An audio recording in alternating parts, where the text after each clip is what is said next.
C-Mac, can you talk a little bit about goaltender of the year before we get to the playoffs? How much does that mean to you that you were able to accomplish that award? Awesome. Obviously, I was very pumped to receive that award last year. I was a little bit short, so my goal kind of in the off season was obviously to get to that accomplishment, and as an individual, I'm super pumped, and I'm sure the boys are also super pumped about that. I mean, they make my job a lot easier than I feel like it needs to be sometimes. I know I'm facing games where it's under 20 shots a game. I feel like you don't really see that too often. So doing a great job in front of me too. Being able to win goaltender of the year, what was your focus coming after this Commissioner's Cup victory back last May? What were you really focusing in on to improve yourself this season? I think one thing that me and Sherwood kind of talked a little bit about was kind of my stamina. I know last year I didn't play. I don't think I've had too many back-to-back starts. I think I came into the season a little bit out of shape last year, and I made sure that wasn't going to happen again this year. Started off on the right foot, and I think that was kind of my biggest change that I made in the offseason. We all want to see you back here next year in black and green, but from what Coach sounds like, you might be headed elsewhere, headed up and onto the next step in your career. That being said, goaltender of the year, one-time champion, one win away from becoming a two-time champion. When you look back at your legacy here on the Binghamton ice, what does that all mean to you? It's awesome. I mean, I know I remember my first game, I think it was a loss in Danbury in a shootout. I remember I hugged Sherwood after the game. I was like, thank you for just, giving me a chance. So going from not even playing hockey to being where we were last year and this year too, it just means everything. There's stuff behind the scenes that not everyone gets to see or hear. And it's just, I'm happy to be here, and I'd love to come back. I just love this place. Your stats in this this playoffs has been sick. Let's just be honest. They're just great numbers. Obviously, the play in front of you has been excellent as well defensively. I've said all season that the team defense has been just probably the best improvement from last year to this year. What have you seen while you're looking out from your net? Just kind of like our crowd. The boys are just selling out this year. It's great. I love others. I remember this time, I don't know if it was Friday or Saturday, but we had Kirk's at the top of the PK and get 3 or 4 blocks, like right in a row. I don't know if they can hear me or not, but I'm screaming from the net saying, good job. I love it, boys. Get back up. It didn't hurt that bad. So I see it all from back there, and I can't thank these guys enough for everything that they've done this year for me. When we talk about the shots on goal, like you said, sometimes you're only in 10 shots after 40 minutes. How do you just stay in that state of mind and not get cold, as we've said? I kind of feel like I just kind of like just keep it blank. I don't really think about too much when I'm back there, except for when the puck's coming at me. But I think just kind of having a clear mind throughout it, not overthinking it, not caring how many shots you have, and just playing the game. It's the easiest way to do it. Do you hear the crowd? Do you feed off the crowd, or are you in your own mindset when you're out on the ice? I mean, obviously, like in between whistles and stuff, yeah. But during play, like I feel like I don't really notice it too much. You're kind of dialed into the play. I mean, obviously, it's awesome to look around and like just see no seats. Just people everywhere. You don't get that anywhere where I've played before, but. Yeah, it's crazy how loud it gets in here, and sometimes I have to remind myself, like, holy crap, I'm playing in front of 5,000 people, Just real quick for me, what's been going right? I mean, whether shutouts or not, still a goal save percentage over 9, what is going right in the crease for you right now? I think sometime like during the year, I was a little bit hard on myself at times, and like I just kind of like when I play my best, like I'm just kind of reminding myself that it's still the same game you played when 3 years old, lacing up the skates and going out there for the first time. There's no difference other than maybe you're playing for something a little more and there's people in the stands, but like at the end of the day, like you're here because you love hockey, right? And just step out there loving every second of it and enjoying it. That's kind of how I roll. I know you said you don't hear it during the whistle, but last year on this ice, final whistle, that feeling, what is that like, and how much do you want to feel it again on Friday? Oh, it's like nothing else. I've been chasing that high ever since it happened, and we're one win away, so it's time to run it back.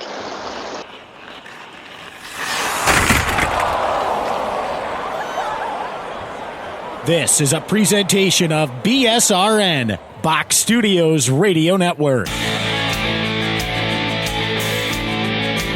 The Power Play Post Show is on the air, covering minor league hockey since 2003, and now covering the Binghamton Black Bears with news, reactions, and in-depth interviews only heard here. And now from the Box Studios in Kirkwood, New York, here is your host of the Power Play Post Show, Bob Howard. And hello, everybody. Welcome to another edition of the Power Play Post Show. This is the show for May 8th, 2025. It is season 14, episode number 66. And this is episode number 505 in the long-running podcast that is the Power Play Post Show. Hello, everyone. Welcome to another show. And we're just one day away from Game 3 of the Commissioner Cup Finals, game number 3. All right, so we're just one day away. We all remember what happened last year, right? Binghamton goes up 2-0 down in Carolina. They come back to Binghamton, and they win Game 3. Now, they went down 2-0 in Game 3 to start off, right? But the Black Bears battled back, as they did a lot last year. Last year was the year of comebacks, come from behinds, right? There's actually on the championship ring, there are jewels that represent the come from behinds. So that's how it happened last year. Will it happen again this year? Will on Friday the Carolina Thunderbirds, get into a groove and start scoring some goals and find a way to crack Connor McAnanima? Or will C-Mac be the guy who just is cool, calm, collective, like you just heard, at the press conference on Wednesday when we all talked to C-Mac? You got to see that on YouTube. I put that all out there. But I wanted to give you a little bit of the press conference here today on the Power Play Post Show. We also talked to Brant Sherwood and Tyson Kirkby. You can see those on the on my Power Play Post Show YouTube page. So please go check that out. If you haven't checked that out, check that out. You got the C-Mac here. There, you're going to get the Brant Sherwood interview and, of course, the Tyson Kirkby interview as well. Everybody seems confident. Everybody seems cool as a cucumber. Nothing is really changing for the Black Bears going into this week. And that's what basically they told me last year during this week. They weren't changing the way they ran practices. They weren't changing the way they were doing anything but getting ready for another game. They consider this just another game. They understand the importance. They know that there are things on the line and that it's very important to get a good start against the Carolina Thunderbirds this upcoming Friday. So, let's get right into this because there's actually some important stuff that we need to talk about. Unfortunately, this week, instead of just talking about just the Black Bears and the Carolina Thunderbirds. But the Power Play Post Show is on Spotify, Apple Podcasts, Pocket Cast, YouTube, Amazon Music, and iHeartRadio. Just search Power Play Post Show on whichever platform you listen to your podcast, and please subscribe. Please join the Power Play Post Show Facebook group. Just go to Facebook and search Power Play Post Show and share it with any of our posts with your friends. Check out binghamtonhockey.net for all your Binghamton hockey information and curiosity. And on this edition of the Power Play Post Show, we have former Black Bear Connor Smith. You got the preview of our conversation with Connor Smith, and we're also going to be talking with former Binghamton Senators netminder Barry Brust. Very excited for you guys to hear that interview as well. All right, so the remaining schedule for the finals is this. Game 3 is on Friday at Division's Veterans Memorial Arena. It is sold out, okay? It's a 7 o'clock start. The tickets have been sold, and what's interesting is we've seen tickets go for, on the resale market, for $300+. That's just nuts. I've never seen that in Binghamton for anything before, but there it is. It's happened, right? The Black Bears have become such a hot commodity, a hot ticket, that tickets that would normally go for $30, $40 at the most are going for $300. And people are buying those tickets. So that is a very interesting thing. But Game 3, Friday, sold out. Tickets still available for Game 4. Those are obviously if needed, right? If the Carolina Thunderbirds somehow, win a game on Friday, there will be a need for, obviously, Game 4 Saturday. If there's a Game 5, it'll be Sunday at Divisions Veterans Memorial Arena at 6 p.m. I'd be surprised if Carolina won 2 in a row. Black Bears have not lost twice in a row this season, so it'll be very interesting. All right. The Motor City Rockers go dormant. Yep, this is the important stuff that we need to talk about, and then we'll get to all the other fun stuff in the interviews and so on.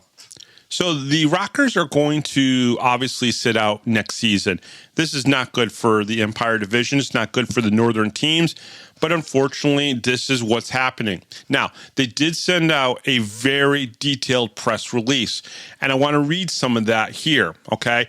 And I'm kind of jumping to the important parts here, but this is part of what they said. However, despite our commitment, we encountered constant obstacles from rink management. Our players and staff faced mistreatment and difficult work environment. Staff turnover escalated due to these conditions despite our deep dedication to the Rockers' mission.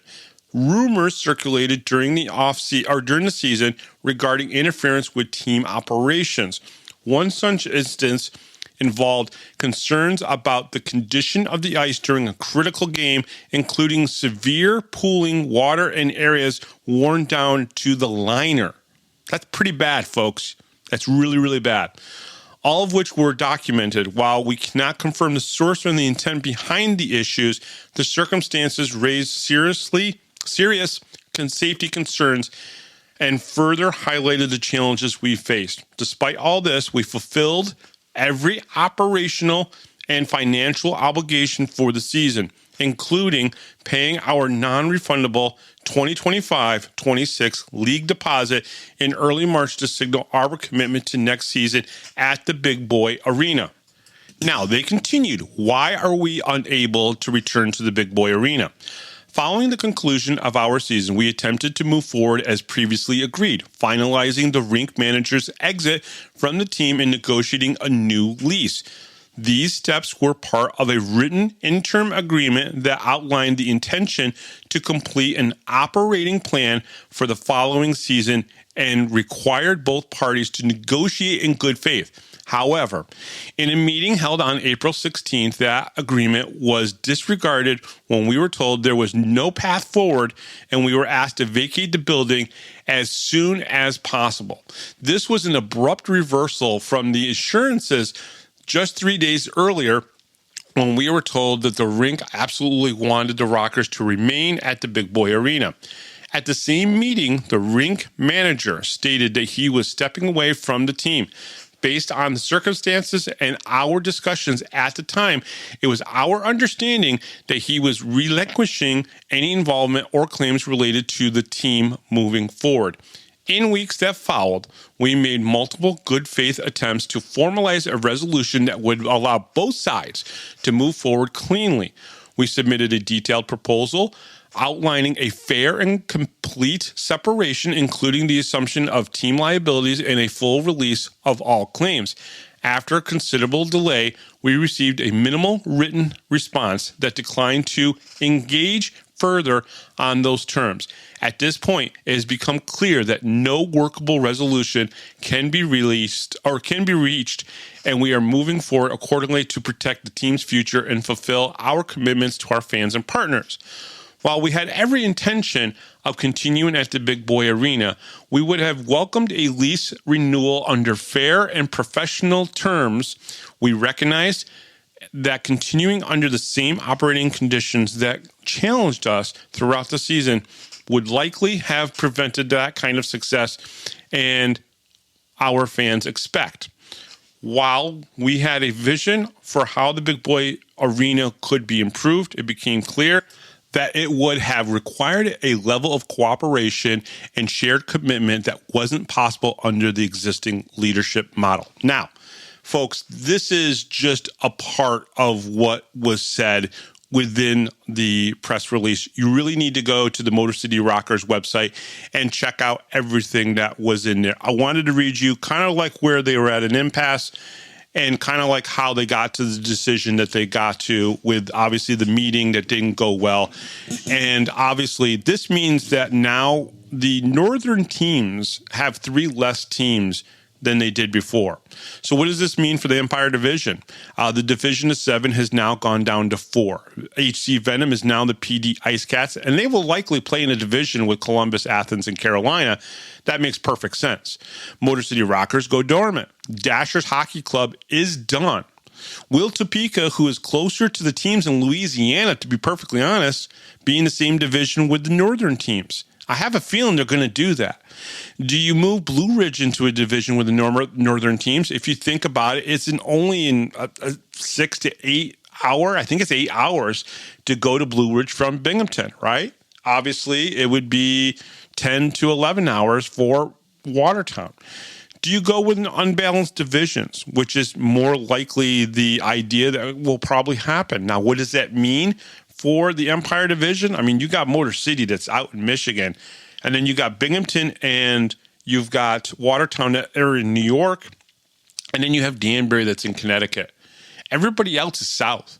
Everybody else is hours and hours and hours away. And to be perfectly honest, to get to Michigan is not easy. And yeah, it would be great if the team could just bust right through Canada to get there, because it would cut off a couple hours to get to Port Huron. You can't do that. You can't legit. I mean, a few of the guys drove back through Canada. I think it was Coach and Brooks, a couple other people who had the credentials to be able to do that.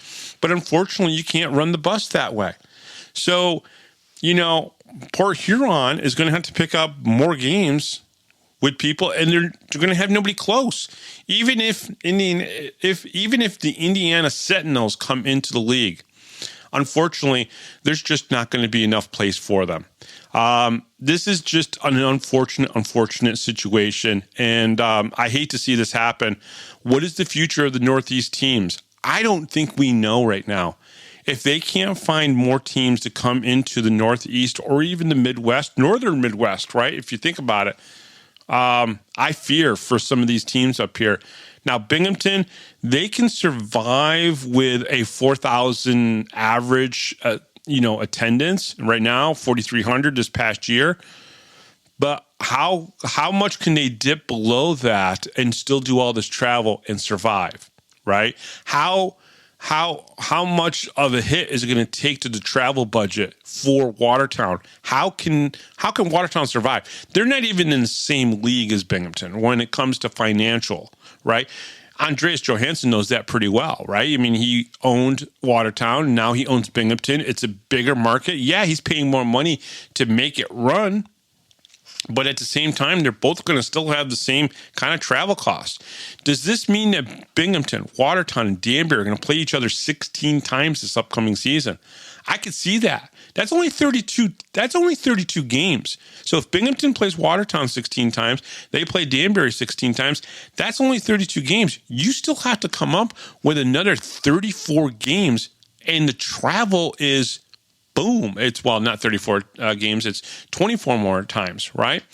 And that's going to be 24 more games that you're going to have to play, and you're going to be playing like Carolina. Maybe you do a trip where you go and you play Carolina and Columbus and I guess, PD, the Ice Cats. I don't know. It's going to be very interesting to see what the schedule looks like and what the league does. Do they fast track Indiana? And even if they do, they're still a distance away. We're not talking about a few hours. We're still talking about you have to travel on Thursday to get there, hopefully get a decent night's sleep. It's just a crazy situation. But folks, let's talk about that in the summertime a little bit more. Obviously, we have Game 3 of the Binghamton Black Bears and the Carolina Thunderbirds coming up here in just, less, when you're starting to listen to this, you got less than 24 hours, maybe 28 hours before the game is going to start. And we're going to see who becomes the Commissioner's Cup champions. Will it be on Friday night with the Binghamton Black Bears? Or will Carolina make this a 5-game series? We will certainly find out. Obviously, the Power Play Post Show, Taylor and I will have all the coverage that we can bring you, which will be very cool. It is a sellout. Security is going to be high from what I'm being told at the arena. So just, follow all the rules that they normally do. I know the Veterans Memorial Arena, they put out all the rules and what you can do, what you can't do. Just make sure you're following that. Wear your green, obviously, and we'll talk to you soon. Coming up next here on the Power Play Post Show, we have our good friend Connor Smith, former Binghamton Black Bear, former Commissioner Cup champion from last year. We had a nice conversation with him. You'll get him, and then Barry Brust after that. We'll be right back right after this, right here on the Power Play Post Show. You're listening to the Power Play Post Show.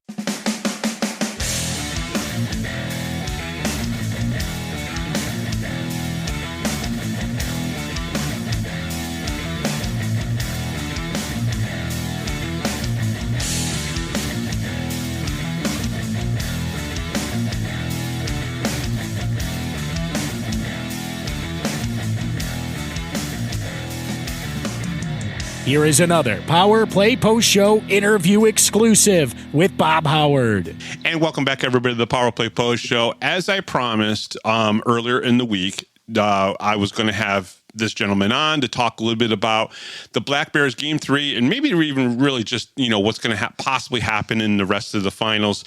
He is a Commissioner's Cup champion with the Binghamton Black Bears from last season. He is Connor Smith. Connor, welcome back to the show. It's great to talk to you, and I know the fans are excited to hear from you just a little bit as well, but welcome back to the show. Yeah, thanks for having me. I always have a great time talking to you, Bob. Connor, let's talk a little bit about the last year for you. You obviously, we've talked about this already once before, but you did make the decision to retire and get a job with Ford Motor Company. And how have things been going? You also made a big purchase just recently too, right? Yeah, things are going well.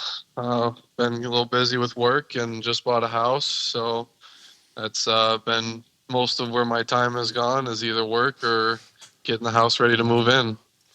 And for you buying a house, that's like not just getting the big boy job, but you now have like a house like that you're going to pay a mortgage on and that you're going to pay for, and you're working on it right now. What's that kind of like? Because you've really made some really big decisions in the last year for yourself. Yeah, obviously I would love to still be playing hockey, but this job didn't really wouldn't have come along too often, so I had to take it when I had the chance. Mm-hmm. And I would love to be there right now, getting ready for Game 3 on Friday. But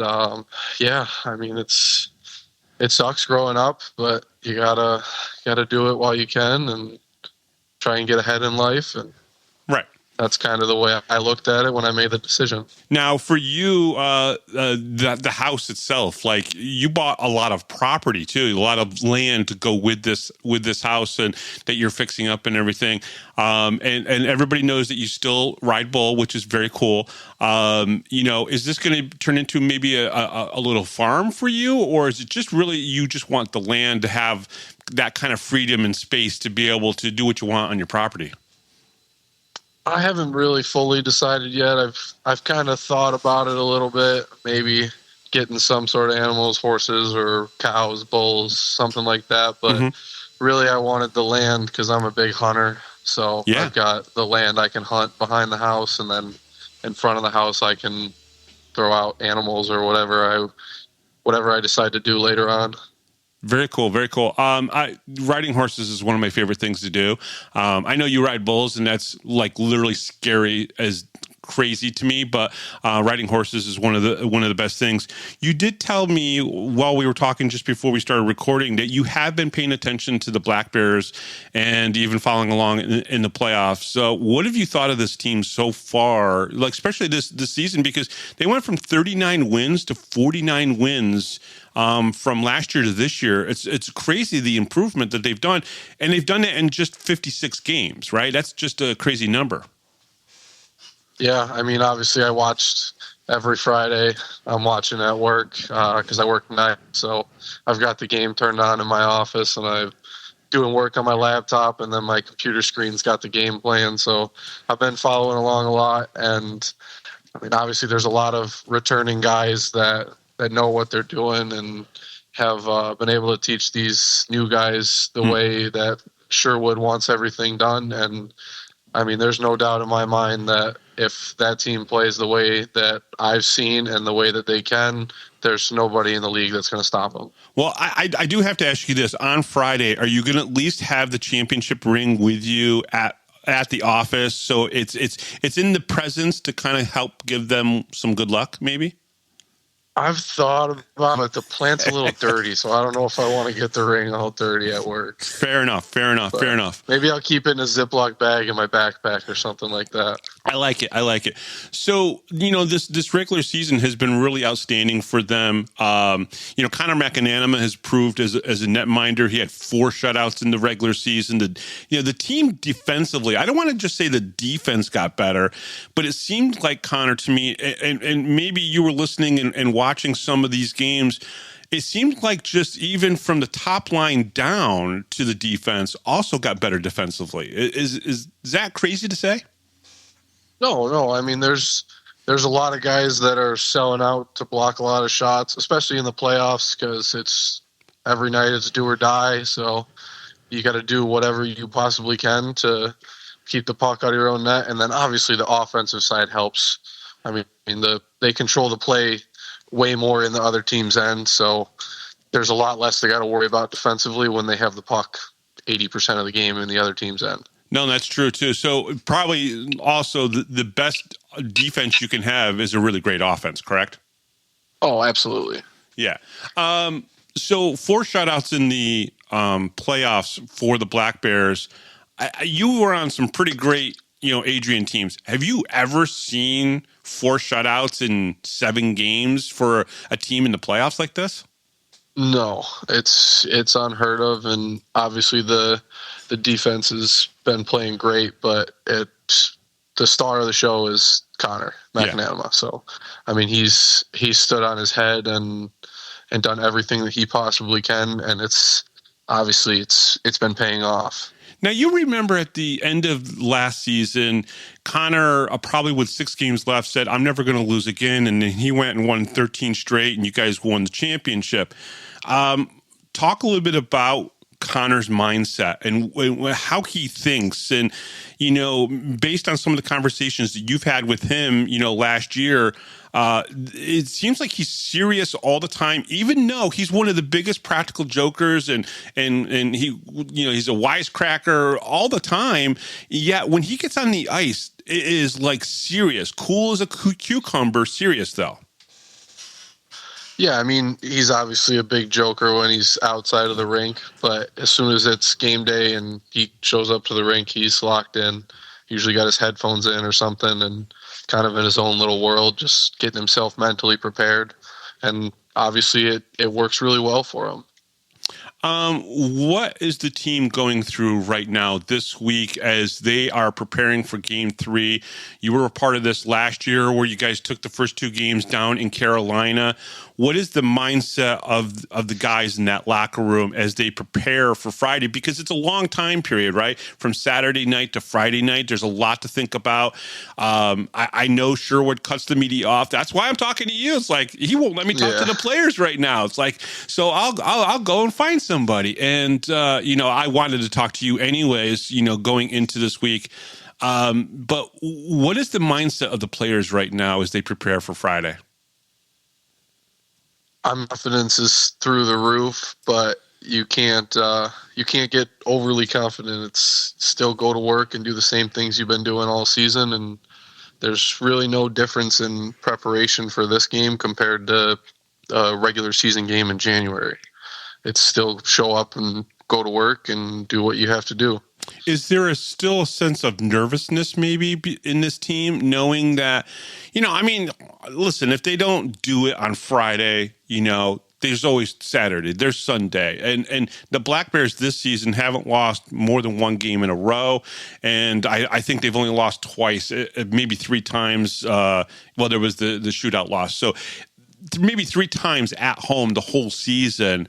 Is there still a little bit of nervousness before they go out on that ice on Friday? I mean, yeah, there is, because it's in the back of your mind. You're thinking about it. You're playing for a championship. But at the same time, that the rink in Binghamton, with all the fans getting super loud, that just takes a little bit of weight off of you. Really? I'm sure it's not easy for the away teams to be playing there, getting heckled and yelled at the whole game. And when they go back to the tunnel, people are yelling at them in their face and stuff like that. So, I mean, the crowd definitely helps. Carolina, this is a very similar team to last year. Obviously, they got Gus Ford. They got Roman Kramer. They got the check line. What do you think they need to continue to do to continue to slow those two lines down? Zach White played, I think 200 games in the ECHL. He's now on the front line with Roman Kramer and Gus Ford. What does the Black Bears have to do to make sure that they contain those first two lines? I mean, just lay the body any chance they can. Those smaller guys, obviously Salak's a little bit bigger, but the smaller guys and the Czechs outside of Salak don't like to be hit. So the more you hit them, the more annoyed they're going to get. It's going to throw them off their game because they don't have the time and space to do whatever they want with the puck. Have you kind of enjoyed watching these games? I know when I first talked to you on opening night and the banner was coming down, I think there was some damn, I really want to come back. I really want to play, right? I really want to do this. And I know there was probably a conversation or two that you had with Sherwood about potentially going, yeah, okay, I'm going to do it one more time, right? But have you finally started to just really enjoy watching your friends play this season? Yeah, oh, absolutely. I mean, I love watching those guys play, and I still talk to a few of them here and there. But absolutely, I would have loved to have come back, but it wasn't really in the cards, and kind of needed to grow up a little bit. So as much as I would have loved to have come back and been getting ready for the Game 3 on Friday, it wasn't really possible. Now, Connor, this year the team sported a lot of mustaches. Were you impressed with the stash wearing of these guys this year? Even Gavin Yates got a pretty good one in this year. So, what did you think of the facial apparel for the guys this year? Yeah, I thought it was good. I thought it was kind of funny to see everybody with mustaches now, but. I mean, you started that trend. One. You brought that trend in, right? I mean, that was you. Yeah, Stanko had a pretty good one for a little while too. True. So. But yeah, so that was good, and I don't think they've really done anything for facial hair for the playoffs. I think actually everybody kind of shaved a little bit, but breaking maybe a little bit of a tradition that usually they do in hockey. But your thoughts. If they win again on Friday, what are your thoughts of this team and what they've accomplished over the last 2 years? I mean, it's unheard of in the league. I mean, nobody's ever gone back-to-back. Nope. And I have no doubts that they can do it as long as they play their game. And I have faith in Sherwood. He's going to get them ready to play the best that they can. And I think it's going to end Friday night. You think so? Yeah, I've been trying to tell people, it's calm down. Carolina might squeak one out. You gotta be careful with what you say because you don't want the hockey gods. Because I don't know if you believe in hockey gods, but they're real. The Toronto Maple Leafs fans will tell you that they're real and that they pissed them off at some point, sometime, somewhere. But Toronto's obviously still doing good in the Stanley Cup playoffs right now. But I always tell people, it's you gotta calm down. The hockey gods will come back and bite you if you get too excited. But the problem is it's just hard to fathom the Black Bears losing Friday night, right? Sellout crowd, probably another 5,000 fans are going to be there. And I think there's going to be so much energy and juice in the Black Bears players when they take the ice. Because that's what happened to you guys, last year on May 10th, this will be a day before 365 days. You guys had a lot of juice going out in that ice, right? Yeah, I mean, obviously the crowd just adds to it.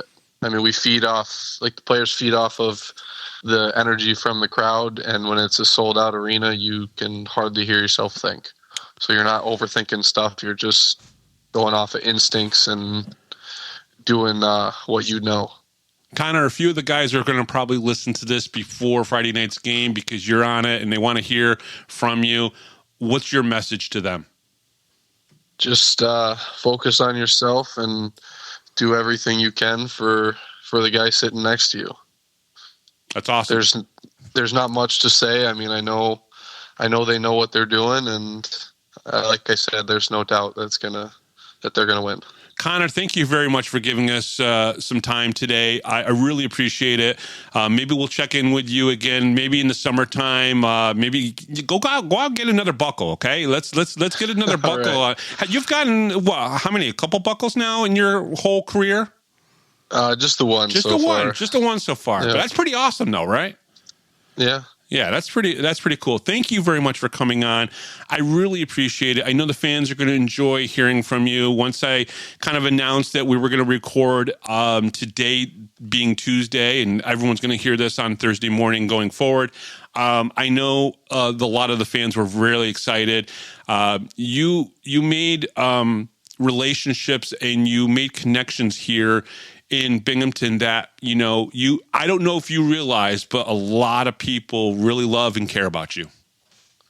Yeah. I mean, obviously I love the city and all the people there. The fans are great. And I've made some unbelievable friends, even outside of the team themselves. I've made some friends within the town that I still talk to on a day-to-day basis. So, well, thank you for always, reaching back out to me when I reach out to you. I really appreciate it.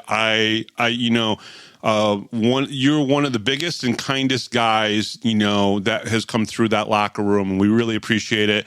And, good luck going forward. And you better be watching on Friday, right? So I definitely will. Yeah, perfect. He is Connor Smith, former Binghamton Black Bear, and of course, Commissioner Cup champion. And we'll be right back right after this, right here on the Power Play Post Show. Hi, this is Don Biggs from the 92-93 Binghamton Rangers. Hi, this is Brandon Buchinski. This is Grady Wittenberg, the voice of the Binghamton Senators, and you're listening to the Power Play Post Show.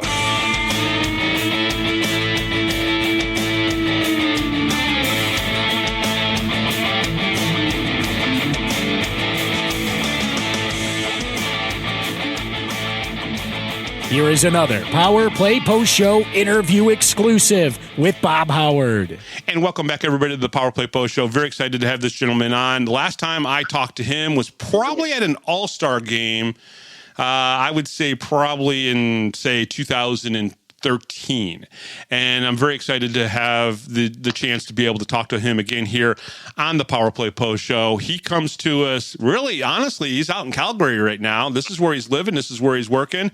And he's the former Binghamton Senators Calder Cup champion, Barry Brust. Barry, welcome to the show. Thank you very much for taking the time to talk to me and talk a little bit about your career. Yeah, thanks for having me on. I appreciate talking to you again. And yeah, I think it was Providence last time I talked to you. Yeah, we were in Providence. That's where the All-Star game was. The All-Star games, in the AHL kind of like floated around to all the cities, and they finally started going out west a few years ago, which is obviously pretty cool for everybody involved. But Barry, you had a really long, good career. And you started off, believe it or not, with the Reading Royals and the Manchester Monarchs. And, can you talk a little, do you remember much of that time period between 2004 and really 2007 when you got to play not only in Reading, but in Manchester and, of course, for the Kings as well? That had to be a pretty nice start to your career. Yeah, it was. My first year pro was a lockout year. So it was a weird start because we didn't really know what was going on. And then I think they ended up being locked out the whole year. So I got a chance to play a lot of games in the East Coast League, which is probably good for my development. And, I made a lifelong friend there.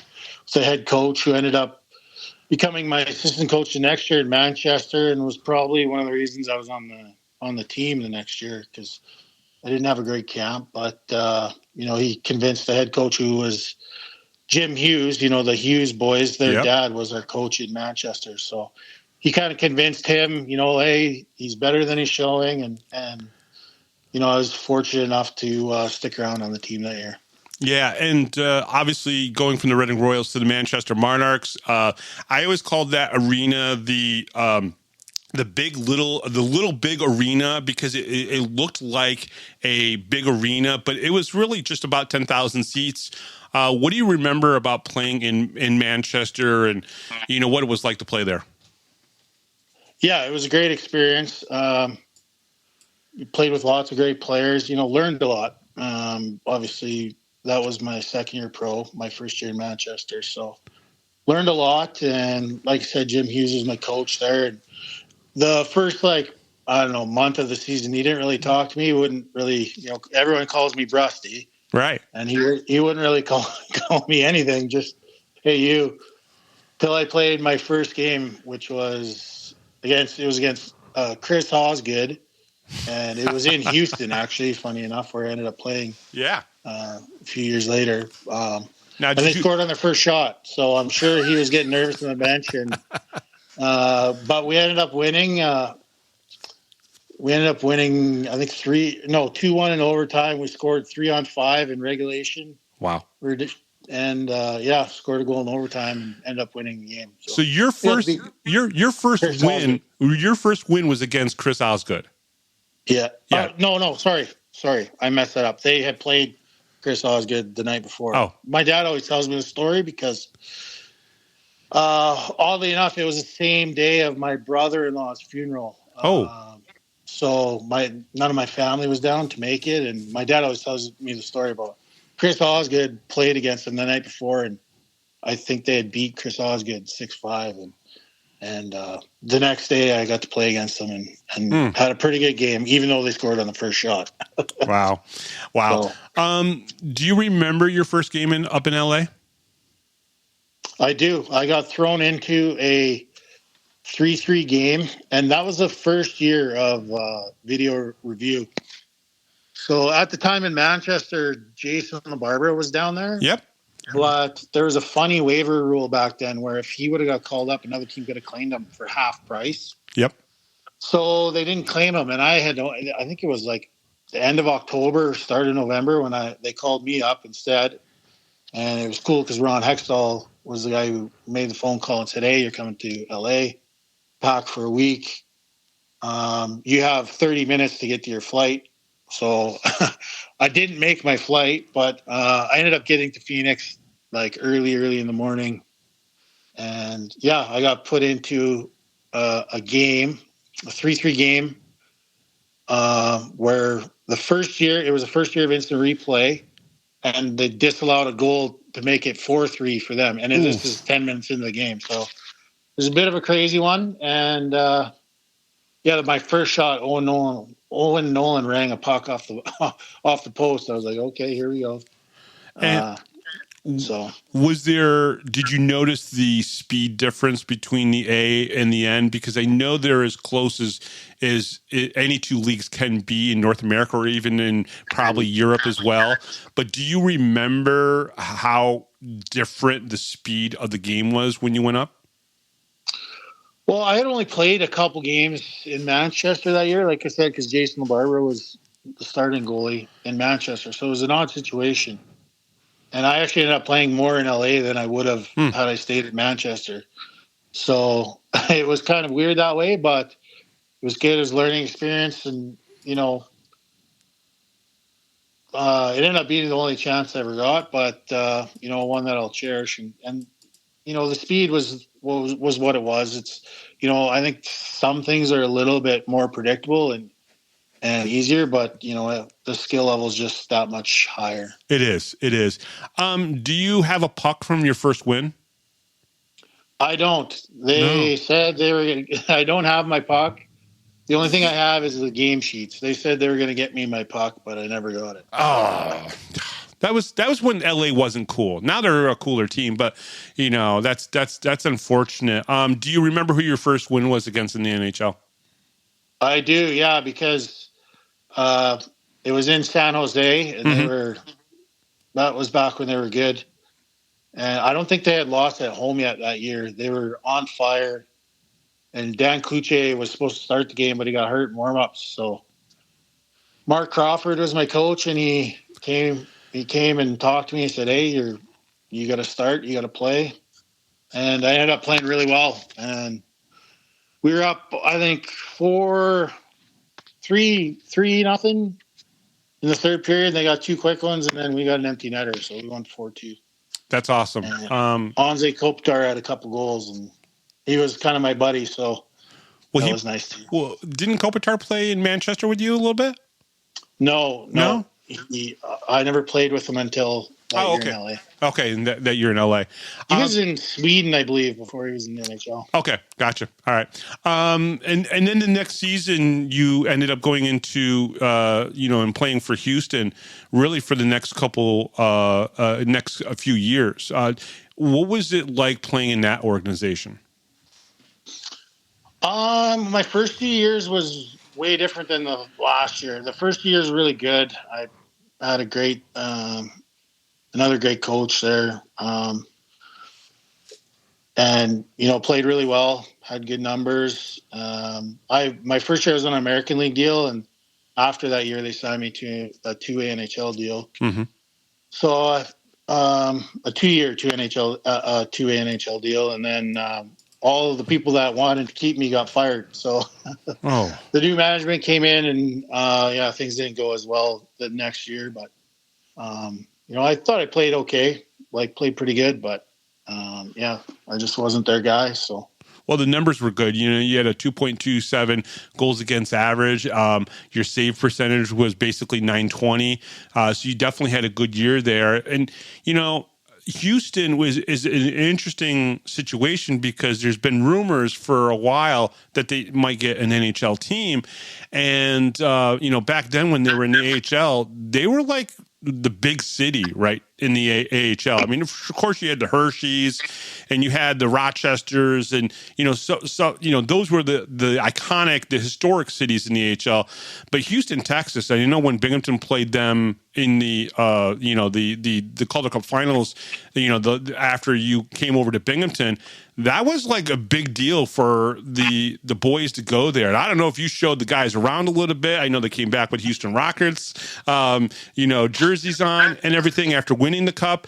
But Houston was a pretty big city for the American Hockey League to be in. Yeah, it was an NHL city. It was a great place to play. We had, we all stayed out by a practice facility in Sugar Land, Texas, and then for games we would go down and play at the Toyota Center. It was pretty cool. You got to see Yao Ming walking around the arena and stuff like that. So, it was awesome. I had a great time there. I love the people from Texas. I've had a lot of time. I could live in Texas. That's how much I liked it. So, but it was unfortunate it didn't end up working out there, but I'm happy it didn't because it led me to Binghamton. Yeah, and coming to Binghamton, you told me a little bit of the story off air, and I want you to tell the fans that story about how you made it to Binghamton, and because you weren't necessarily supposed to be there, right? No, I wasn't. I had actually signed the coach in Elmira, Malcolm Cameron, had asked if I would sign an American League deal with Bingo to get me to Elmira, so I can just make a little more money in the East Coast League. And it just so happened, I think someone was hurt up in Ottawa, so Robin Lehner was up there. Yep. And then Mike Brodeur got hurt, and he had a great year the year before, I think. So, unfortunate for him, but, it was an opportunity for me. And, I was fortunate again. When your coach likes you, it's, obviously Kurt Kleinendorf, he was a fan of mine, big supporter of mine, and we had our battles too, but he seemed to like me. So, I was fortunate that he did, and he played me a lot. So I liked him too. Kurt seemed to take people under his wing, kind of like a father would with a son. It's a interesting relationship. He did this with even people in the media where he wouldn't talk to them. he wouldn't talk down to people. He didn't. Yes, he could get angry, and yes, he could be firm, but it was not ever in a condescending way. Is that how you kind of saw Kurt a little bit as well? Almost like, he kind of talked to you and he kind of spoke to you kind of like a father and a son kind of would talk to each other. I think I was a little bit older, so maybe not as much me as he would other guys. Mm-hmm. But, like he has that kind of aura about him or what have you. And, he would, I don't know, I would be very frank with him, and I think he appreciated that too, because when it comes to hockey and the way I play and the way I need my teammates to play with me, I'm very frank about that, just because, if we can make the sum of our parts greater than, so yeah, that's kind of how it went with me and Kurt. He was very receptive to that, and, wanted us to all have success, but we were fortunate and got hot at the right time and got some guys back and had a great finish to the year that year. It was an interesting season for sure, because the Senators finished I think it was fifth in the division, and then when you guys started the playoffs, you actually crossed over to the Atlantic Division to actually play in the playoffs, because they had the crossover rule that season. But leading up to making it into the playoffs, what was the season kind of like for you guys? Because it seemed like when Ryan Petroni, I think, came in after a trade with Chicago and the Rockford Ice Hogs, and he came in, it seemed like things clicked a little bit differently with that team. But what was it like before that, leading up to him? Yeah, it was interesting because there were so many guys that were called up. There must have been like 8 or 10 guys that came down or signed, like Eric Gribe, there was Jared Cowan came down, and I think Colin Greening came down from up there. Colin Greening, Kasper's Dogvins, there was Bobby Butler. We kind of had to change the way we played before those guys came back. Mm-hmm. We were more grinding things out and playing great defense and, that kind of deal. So it was actually very impressive as a team, just the way we could kind of adapt to who we were, and the style that we would play. And that's credit to the coach, obviously, too. He did a great job, I think, recognizing and adapting to what skill level we had in the lineup and, just what made guys successful. How important was Steve Sterling as well? He's a guy who coached in the NHL with the Islanders. He actually was an old broom duster there in Binghamton back in the 70s. But how important was Steve Sterling? Because the love and affection that you guys had for him when he went down with an illness was evident. I mean, I think everybody around the team, including myself, when they heard that Sturles was sick during the playoffs, it really affected everybody. But how important was Sturles to that team as well? Because I know he managed a lot of the defense in front of you. He was awesome. It's the only way you can describe him. He was awesome. Very savvy, very, very intelligent, and very, very high IQ when it comes to the game of hockey. Mm-hmm. Yeah, he was just kind of like glue, like a very good conduit between some guys and the coach, the head coach. And, he was, I can't say enough about Steve. He was awesome. He really was. And calming influence, never, when things were kind of going sideways, he was there with a steady hand and just a calm and cool collectiveness that I think rubbed off on a lot of guys. Talk about Ryan Keller for a second, the captain of that team. What I liked about Keller is a lot of times he'd have a smile on his face. He was cool, calm, collective. But if you ever kind of did one of his players wrong, he was at you too. Scrappy. Yeah. Clutch. He was super clutch. I know that year, I think he scored a couple huge goals for us. Especially in the playoffs. In the playoffs, yeah. he was just highly skilled, but he was scrappy. And that's when you said his name, the first thing I thought about was the smile that he'd have on his face. Big, big smile and happy guy. So yeah, he was a great leader for that team. We had a bunch of good leaders, and I think obviously a very big part of our success that we had. Going into the playoffs, the first round was obviously against the Manchester Monarchs. There's probably about 15 different stats about that series because it was such a remarkable series. I was actually doing color with Ken Kale of the Manchester Monarchs while they were in Binghamton. So I had a very good look at a lot of those games, especially the ones in Binghamton. Can you talk a little bit about that series? Because that was the series that you obviously played the most games in the playoffs, and you were playing against your old team. I think there was one or two guys maybe from the time when you were in there, but maybe not. What was it like to play in that series against Manchester? Because people still talk about that series today when they talk about AHL playoffs. Yeah, it was a crazy series. I was not very good. I was battling through an injury. And I finally told Kurt, like, listen, you need to play Robin.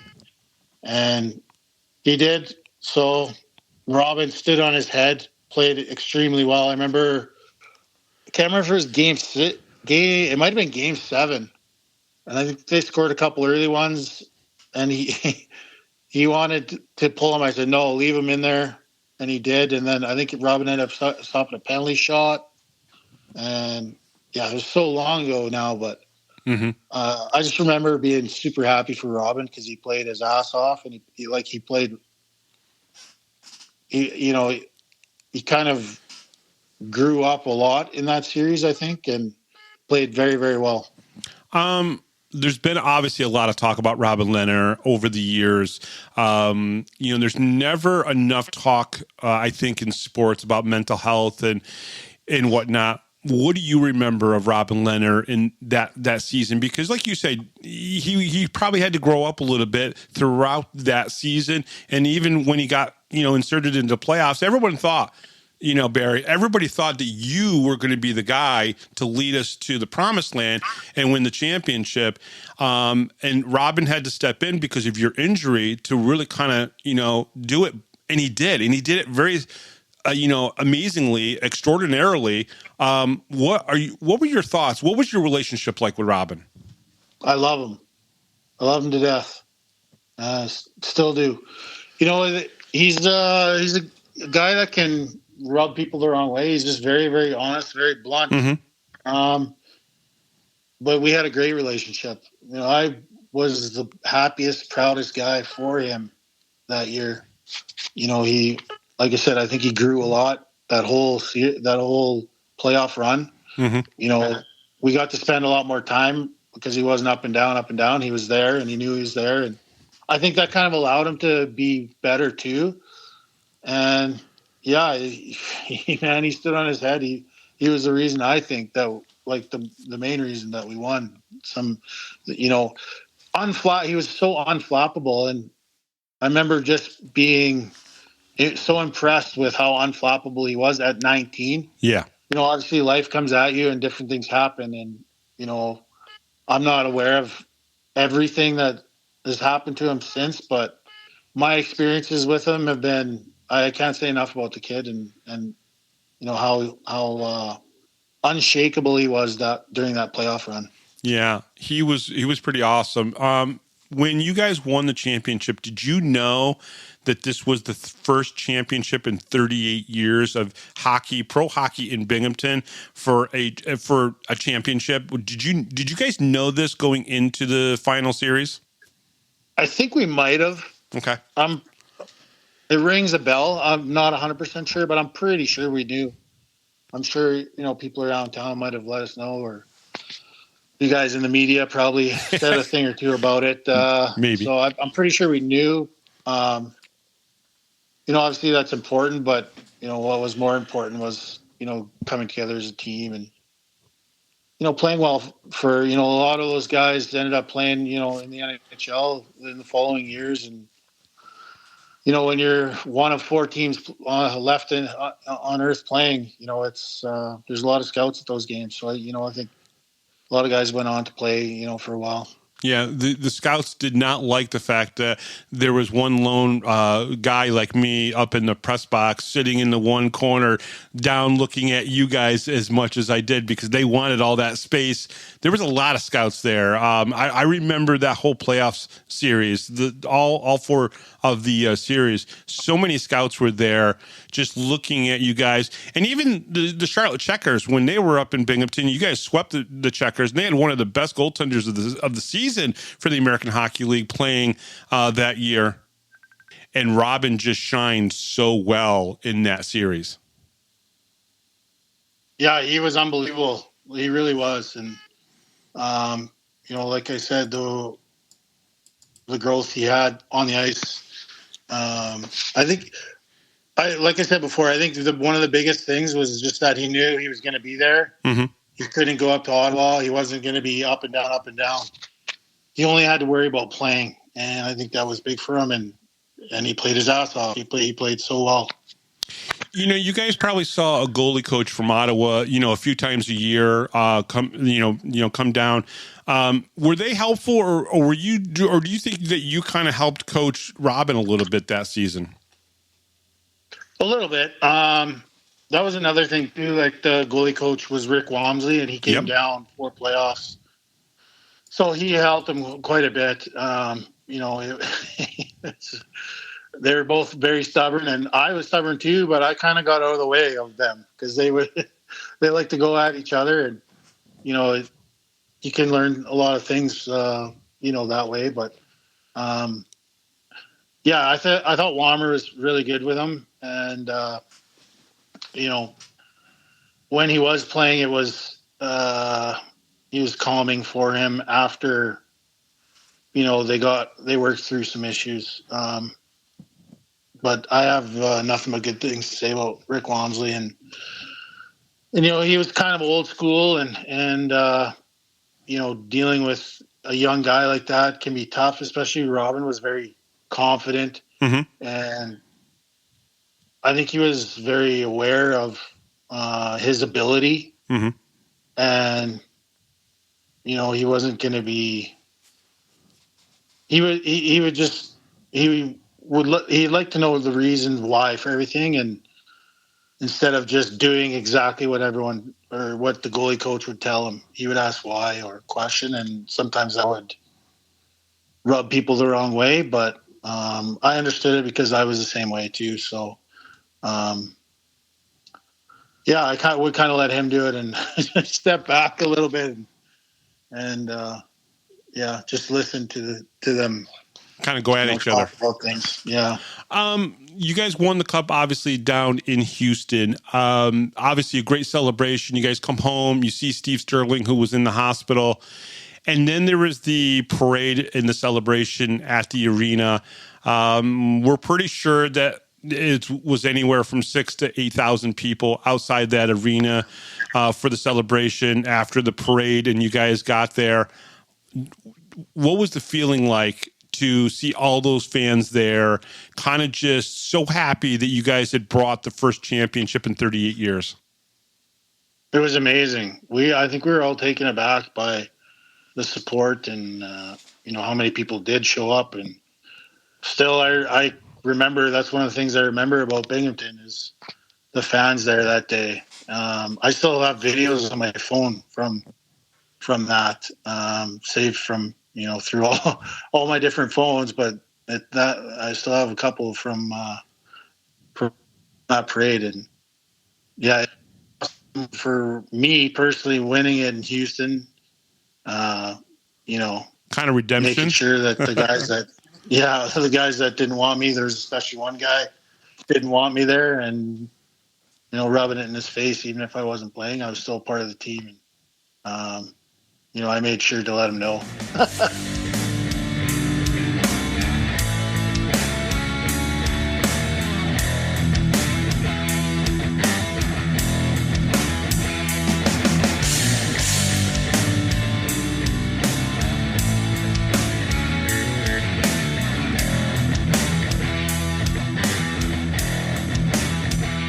If you're a Binghamton hockey fan, then you need to check out binghamtonhockey.net for all your news, stats, information, the Binghamton Hockey Hall of Fame, top 10 lists, profiles, and so much more. That's binghamtonhockey.net. You're listening to the Power Play Post Show. And welcome back, everybody, to the Power Play Post Show. That was just part one of my conversation with Barry Brust, Calder Cup champion from the Binghamton Senators. You're going to hear part two of that interview on Sunday when we do the recap show, and probably be talking about the celebration that will hopefully be coming. Obviously, Game 3 is Friday night. Let's not forget about that. Game 3, Friday night against the Carolina Thunderbirds. They have to win that game first, right? You know, Binghamton has to win that game. They win that game. Celebration probably on Monday. So remember, folks, the game is sold out. There's going to be some tight security there. I've been told this ahead of time. And things shouldn't change for you guys as you're getting into the arena. The normal things are going to happen when you get there. So don't worry about that, but it's going to be a little bit tighter than it was probably last year.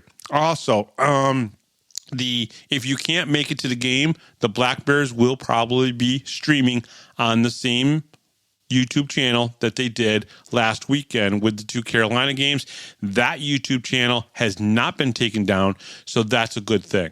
So remember, 7 o'clock start time, and let's see what happens. I think the Black Bears have a good chance at finishing this off in 3 again.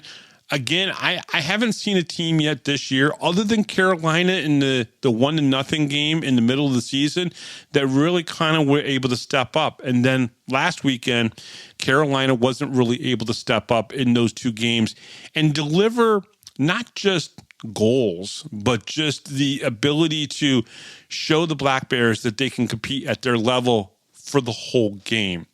And that's not me disrespecting them. It's just that's how good the Black Bears are playing this year. And I think that the Carolina Thunderbirds are the best team that Binghamton has played this year, without a doubt.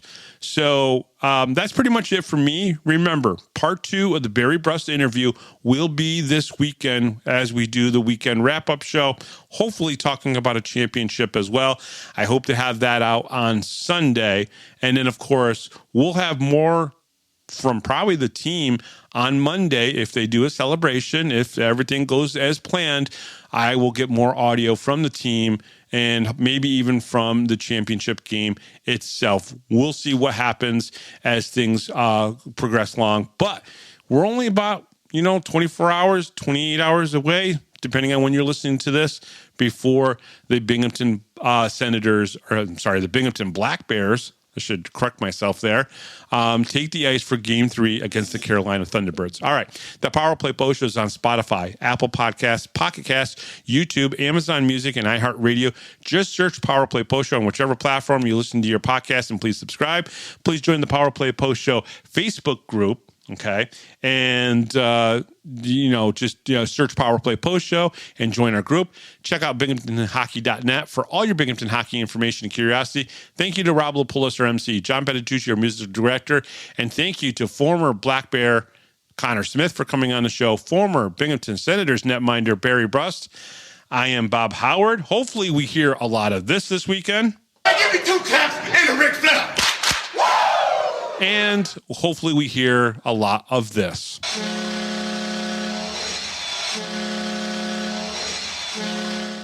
I am Bob Howard. Thank you very much for listening to the Power Play Post Show. And I'll talk to you this weekend. And hopefully we're all celebrating a great victory for the Binghamton Black Bears. Until next time, thank you for listening. This is the Power Play Post Show.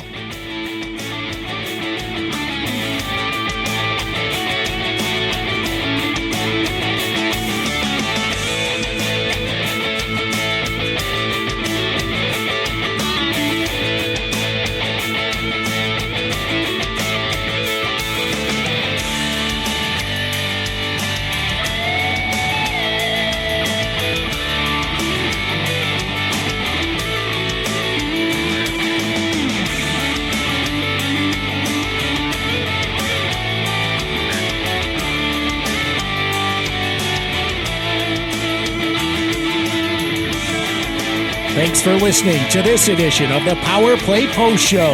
Be sure to tune in next week to the Box Studios Radio Network for all the latest Black Bears news and interviews from around minor league hockey. The Power Play Post Show would like to thank John Patitucci for all the music you hear on the show. You've been listening to the Power Play Post Show.